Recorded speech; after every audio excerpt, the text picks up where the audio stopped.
Welcome back everyone to the Audacious Money Witch channel where we talk about the magic behind the stock market. Fam, let's be real, Lululemon stock has been going through it lately. While the rest of the market's on a whole new level, Lulu is down 20% over the last 5 years and a whopping 52% from its all-time highs. That's kinda tragic. Revenue growth is acting shy, and with new brands popping up and everyone being low-key broke on athleisure, the vibes are off. The pessimism is hitting different, pushing their price-earnings ratio to decade low. But even with all this drama, I'm still feeling strong. Positive vibes that Lululemon could legitly 10x for shareholders long term. Here's why I'm not capping. Here's why I sold my Nike shares and I put all my profit into Lululemon. Still got room to flex in America. Okay, so in early 2022, Lulu's North American revenue was booming, up 29% year over year. Fast forward to Q1 2025, and it's barely doing a 4% jump. Wall Street is throwing shade, saying the brands peaked in the US and Canada, and all of these copycat brands are stealing their thunder.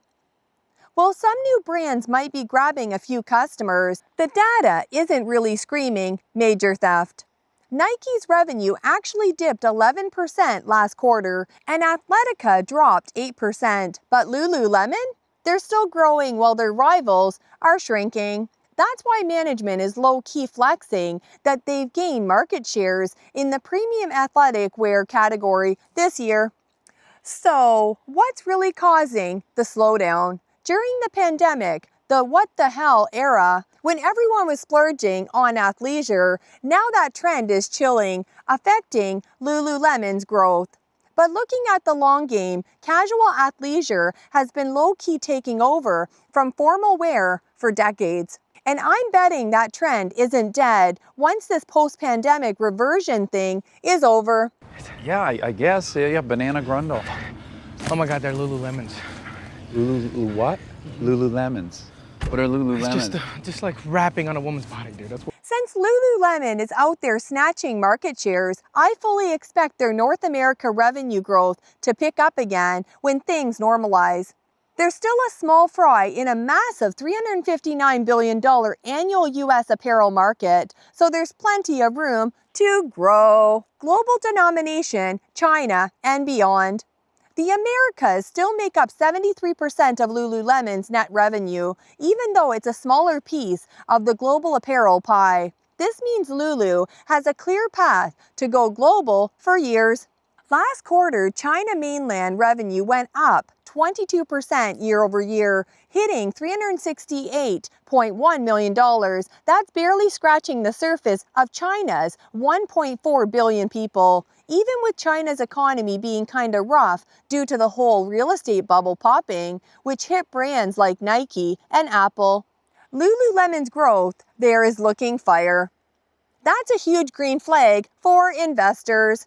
Growth is also legit solid in other international markets, with revenue outside North America and China growing 17% year over year to $328 million.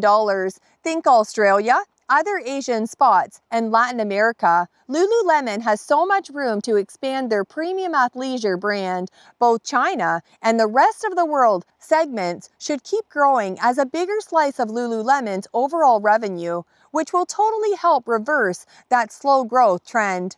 Add up the potential from North America, China, and the rest of the world, and I'm convinced Lululemon can hit double-digit revenue growth over the next decade, even though it was only 8% last quarter. The buyback flex, cherry on top. Right now, Lululemon's annual revenue is almost $11 billion. With all these factors, I'm calling it. Lulu's revenue could easily double or even triple in the next 10 years.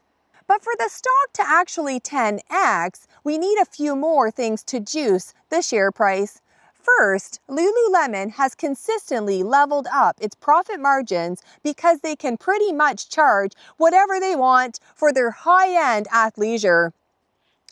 Tariffs might be a temporary headache, but I see no reason why their growing scale won't lead to even fatter profit margins. Lululemon is straight up winning in the premium activewear game, snatching more market shares in both men's and women's categories. In Q1 2025, revenue is up 7% year over year to $2.4 billion. Gross margin expanded to a juicy 58.3%, and EPS hit $2.60. Their whole vibe, performance, comfort, and style just hits their target audience of high-income, wellness, obsessed peeps. With 770 stores globally, the 41% of their sales are from online. Lululemon is building a powerful omni-channel empire. Their growth is balanced as fuck, led by China plus 22% and the rest of the world 17%, with stores online are crushing it. Strategically, Lululemon is going hard on innovation and global expansion. Their new products like Daydrift trousers, No-Line Align leggings, and Glow Up Performance line are gaining traction and setting up new core franchises. And their marketing? It's all about grassroots activations and social storytelling, which just boosts brand loyalty. They're still pushing their power of 3 X2 strategy, growing product lines, expanding internationally, and doubling digital revenue, all while keeping that premium pricing and selling most stuff at full price. Now, there are some short-term bumps. US foot traffic is still kinda slow, so they're expecting more markdowns later in the year. And those tariffs are gonna squeeze gross margins with a projected 110 basis points drop for the year. But even with these challenges, Lululemon's balance sheet is solid. $1.3 billion cash, no debt. They're managing costs tightly, and their brand is still resilient. This all supports their long-term growth. Peep this. Nike and Lululemon stocks have both been struggling this year because of their business issues and tariff drama.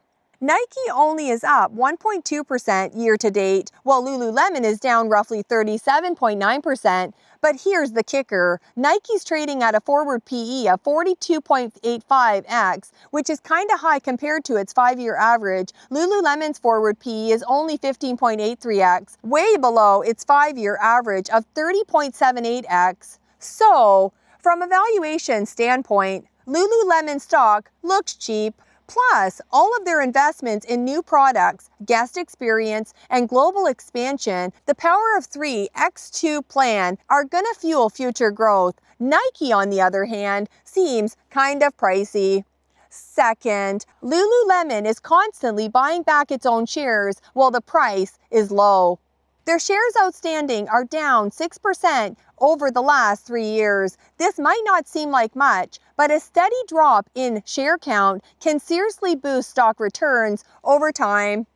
As their shares outstanding keep shrinking, the stock price should naturally climb even higher over the next decade. Lastly, Lululemon's PE ratio is sitting at around 16.6, which is basically its lowest in the last 10 years.